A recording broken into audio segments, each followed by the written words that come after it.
Então, aqui, gente, em 1 Coríntios 15, vai falar, o apóstolo Paulo vai falar sobre a ressurreição de Jesus, né? Mas só que o Senhor falou comigo através desse versículo que eu li para vocês, né? Se esperarmos em Cristo só nessa vida, somos os mais miseráveis de todos os homens. Só que aqui nessa passagem, o apóstolo Paulo está falando sobre a ressurreição, porque lá em Corinto, alguns pregadores lá da cidade, eles não acreditavam sobre a ressurreição dos mortos, né? Então aqui o apóstolo Paulo está explicando sobre... Glória a Deus, está explicando, né? Falando sobre aqueles que não criam acerca, né? Que pregava, falando sobre o que eles não acreditavam, né? Que Jesus tinha ressuscitado, né? Tinha morrido e tinha ressuscitado. E esse versículo falou grandemente ao meu coração, porque o apóstolo Paulo começa a falar, né? No versículo 12 ele fala assim: ora, se prega que Cristo ressuscitou dos mortos, como dizem alguns dentre vós, que não há ressurreição de mortos, e se não há ressurreição de mortos, também Cristo não ressuscitou? E se Cristo não ressuscitou, logo é vã a nossa pregação, e também é vã a vossa fé.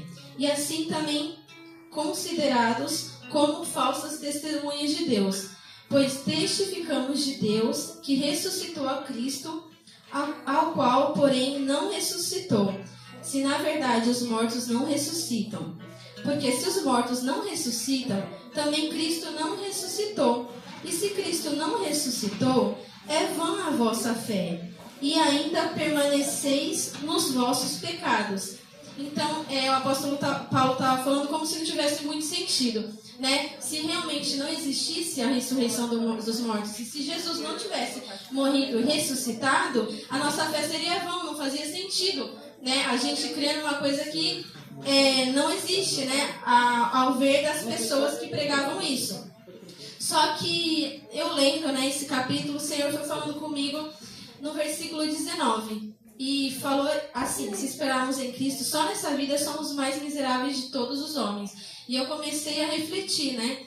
Porque nós, né, cristãos, muitas vezes nós conhecemos Jesus, né, aceitamos Jesus, fomos batizados, né, vivemos a nossa vida com Cristo, mas muitas vezes vivemos as nossas vidas como se fosse só a nossa matéria, só a nossa vida, o cotidiano, o dia a dia. Então a gente acorda, trabalha, corre atrás das nossas coisas, e muitas vezes a gente fala que os nossos dias estão muito breves, né? Tá tudo muito rápido, a gente não tem tempo para nada. Então muitas vezes a gente não consegue parar para ler a palavra porque a gente está muito ocupado, a gente não consegue orar porque a gente está muito ocupado. E nisso nós esquecemos da promessa que Jesus fez para nós, né? A nossa esperança é em Jesus Cristo. E tudo que a gente está vendo aqui, tudo que a gente corre atrás, não vai existir mais, não vai ter, né? Muitas vezes a gente se preocupa muito com dinheiro, né? Não, a gente tem que ter, a gente tem que ser, a gente tem que estar. Só que quando na verdade nada disso vai ficar, né? Nada disso vai ficar. Então a nossa esperança está em Cristo. E esse versículo falou grandemente ao nosso coração, porque foi uma reflexão para mim. Realmente, se a gente espera em Cristo só nessa vida, porque muitas vezes a gente fala para alguém, para um irmão, ou alguém fala até para você, fala assim: ó, irmão, fica firme, porque o que Deus tem para você é grande, né? A promessa de Deus sobre a sua vida é grande. E muitas vezes a nossa mente está tão limitada, mesmo sendo cristão, a nossa vida é terrena, que a gente já pensa: nossa, então eu vou ter, nossa, então vai ser grande, a minha bênção vai ser grande, então eu acredito que eu vou ter uma vida boa financeira, vou conseguir comprar minha casa, vou conseguir ter o meu carro. E assim, por último, a gente pensa em algo espiritual. Sempre o material vem na frente e o espiritual é lá no último, né? E aí o Senhor foi falando ao meu coração, né? E se a gente, como cristãos, se nós cristãos pensamos que só as coisas deste mundo, só essas coisas que a gente corre atrás, que a gente vive, que a gente pensa, é só essa vida aqui, a gente esquece da eternidade que Jesus tem pra gente, né? E também o que o Senhor falou no meu coração, assim, é que sobre esperar, né? Quantas vezes a gente também espera em coisas, né? A gente espera em pessoas e a gente espera de várias maneiras, né? E muitas vezes a gente se frustra, porque assim as pessoas elas não vão dar pra gente aquilo que a gente quer receber. E a gente também não vai dar, porque a gente é falho, né? A gente não vai conseguir suprir a expectativa do outro sobre você, né? E o Senhor foi falando isso no meu coração. Mas quando nós esperamos em Cristo, é totalmente diferente, porque Ele supre tudo, né? No nosso coração. Ele supre qualquer expectativa que a gente tem, assim, em respeito a Jesus, o que a gente conhece, já é o suficiente. Porque Ele não nos decepciona, Ele nunca vai nos decepcionar. Porque o Senhor Deus, quando Ele fala, Ele cumpre a sua palavra, porque Ele não é homem para que minta, nem filho do homem para que se arrependa. Então Ele não volta atrás na palavra dEle. Ele cumpre a promessa. Se Ele fez uma promessa para mim, para você, Ele vai cumprir essa promessa conforme a vontade dEle, a promessa dEle para as nossas vidas, né? Ele vai cumprir. Então o Senhor, Ele nunca nos deve nada, nunca nos deixa decepcionado. A gente se decepciona não é com o Senhor Jesus, é com as nossas próprias frustrações. Porque muitas vezes a gente deposita coisas pro Senhor, achando que o Senhor tem que nos dar aquilo e que às vezes não é isso que Ele quer para a nossa vida. E aí a gente fica frustrado porque a gente depositou no Senhor aquilo que a gente queria, porém não era aquilo que Deus queria para a nossa vida, né? E até o não de Deus para o nosso coração, a gente se frustra. Mas o não dele é para o nosso bem. Porque se Ele falar um sim para aquilo que a gente quer e que não é para o nosso bem, a gente vai quebrar a cara, né? Então assim, Ele supre, né? Ele supre tudo. E o Senhor foi continuando falando comigo. No Salmo também, no Salmo 27, no versículo 14, fala que é pra gente esperar no Senhor, para animar, né? Para nós nos animarmos nele, e Ele vai fortalecer o nosso coração. E fala pra gente esperar no Senhor. E quando a gente espera no Senhor, a gente não fica decepcionado. Então, muitas vezes, por isso que a gente se machuca, porque a gente espera demais no outro. Eu falo assim, no outro, assim, em tudo, né? A gente muitas vezes coloca a nossa expectativa no nosso esposo, a nossa expectativa nos nossos filhos, né? E aí a gente se chateia, porque assim os nossos filhos vão nos chatear, assim como a gente também vai chatear. O nosso esposo também não vai suprir aquilo que a gente quer, porque é só o Senhor que pode suprir, né? O Senhor nos dá um companheiro, um esposo, uma esposa que é para nos auxiliar, né? Pra gente amar o outro, cuidar um do outro, mas a gente é ser humano, uma hora ou outra a gente vai decepcionar ou chatear ou magoar, porque a gente é ser humano. Mas quando a gente deposita a nossa confiança na pessoa certa, que é a pessoa de Jesus, a gente não fica frustrado, né? A gente fica com o nosso coração em paz.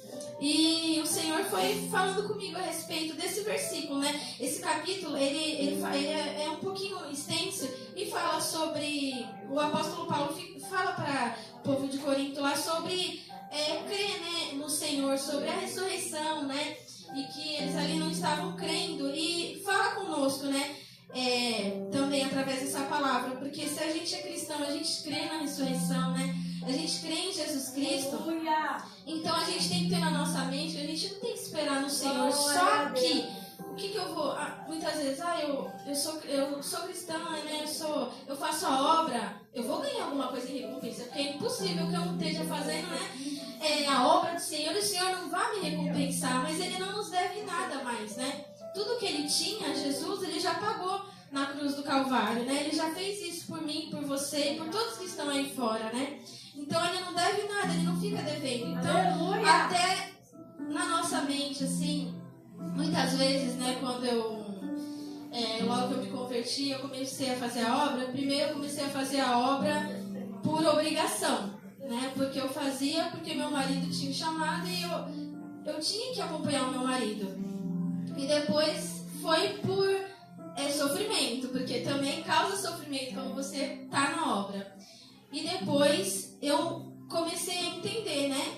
E até hoje, né, o Senhor vai falando comigo acerca das coisas que eu passei lá atrás e que eu deveria ter agido de uma outra forma. Mas talvez se eu não tivesse passado lá atrás que eu passei com Ele, eu não teria esse pensamento que eu tenho hoje. Então já foi o Senhor me moldando, me preparando para aquilo que Ele tinha para mim e para minha família hoje.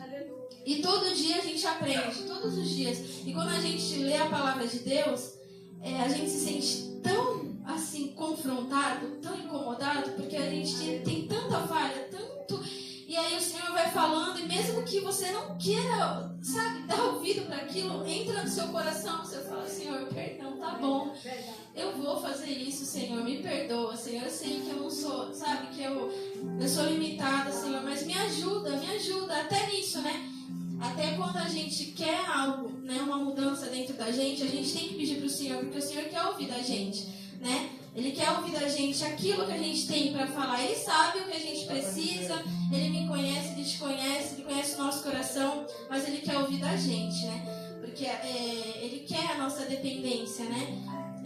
O nosso relacionamento com Ele. E muitas vezes a gente, como filho, eu não tive também, não fui criada pelo meu pai e fui criada pelo meu padrasto, então fica uma coisinha ali, né, de relacionamento de filho e pai. Você tem aquele bloqueio, você não consegue ali ter um relacionamento até com Deus. Até quando você se converte, você fica naquela limitação, porque você fica assim, você não consegue entregar para Deus a fundo aquilo que você tem que entregar, porque você não consegue ter esse relacionamento. E aí, conforme o Senhor vai te mostrando, vai te libertando, né? Ele vai tirando essas coisas do seu coração, e aí a gente começa a entender que Deus Ele quer, né, nos cuidar como filho, Ele quer nos amar, Ele quer nos carregar no colo. E muitas vezes até isso a gente pega e acaba se travando, né? Em vez de entregar para Ele, que Ele é o único que pode fazer todas as coisas, tudo em todos, né? E aí muitas vezes a gente não se entrega.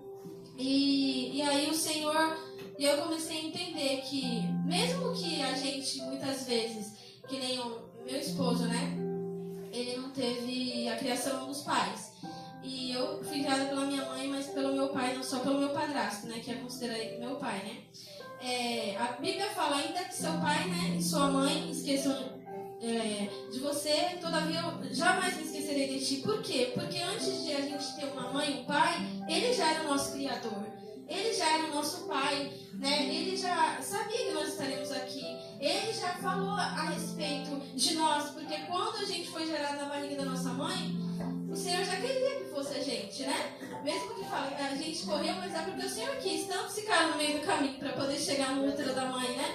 E nós chegamos, então nós somos assim, escolhidos de Deus, né? E Ele nos ama. E o Senhor foi falando isso comigo, que eu parei para pensar e refletir.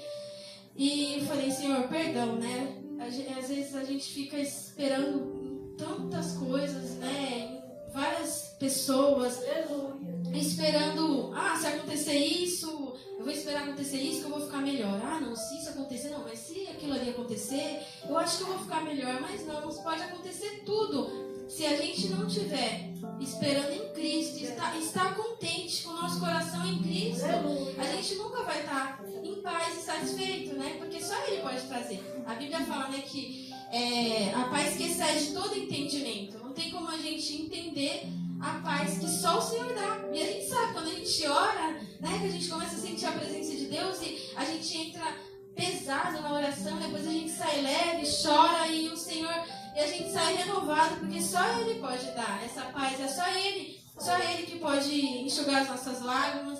E Ele tem prometido para cada um de nós, né, morar com Ele, né, na eternidade. E lá a gente não vai ter nada disso, né, não vai ter choro, não vai ter dor.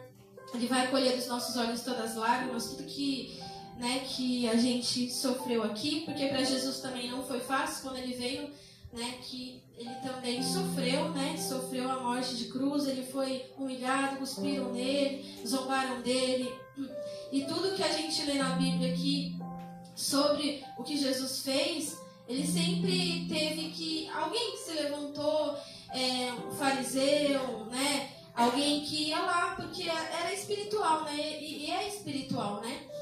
Então, a obra é espiritual também, não é nada sobre a gente, nem o que a gente pode fazer, porque a gente não pode fazer nada, não é pela força do nosso braço. É o Senhor que opera todas as coisas na nossa vida. E até nisso, eu peço para o Senhor, no dia que a gente estava aqui, que inaugurou aqui, né? Aí no primeiro dia a gente louvou, tudo, eu estava aqui bem envolvida em tudo. Mas quando foi no domingo, o Senhor colocou no meu coração: fica quietinho, se coloca no seu lugar. Se coloca no seu lugar. Nunca queira se engrandecer por nada. Saiba qual é o seu lugar. E eu pensei: Senhor, fica quietinho. E eu ouvi, e o Senhor foi falando, porque o Senhor tem que colocar a gente no nosso lugar. O Senhor tem, porque a gente é humano, muitas vezes, qualquer coisinha a gente quer se exaltar. E o Senhor falou: se coloca no seu lugar. Se coloca no seu lugar e você presta bem atenção no dia de hoje. Para que amanhã você não venha querer se engrandecer. Você tenha humildade. E foi o Senhor falando, porque eu sempre olho para o Senhor e falo: Senhor, me dê humildade. Me dê humildade. Senhor, me ajuda a ser melhor, Senhor. Né? Olhar com bons olhos para as pessoas. Né? Quebrando o meu coração, sempre falo, porque a gente é falho, tem tantas coisas que o Senhor vai quebrando durante a nossa caminhada, né? Vai mudando a gente. E Ele falou isso comigo, sabe? E eu, nossa. E aí eu aproveitei o culto assim e agradeci ao Senhor, sabe? Falei: Senhor, obrigado. Obrigado por tudo que o Senhor tem feito, porque lá atrás eu não entendia. Mas agora eu estou entendendo. E aí o Senhor já me colocou no meu lugar. Eu já entendi que agora que eu entendo o que o Senhor tem para minha vida, para mim, me colocar no meu lugar. E até que o Senhor colocou no meu coração, eu agradeço.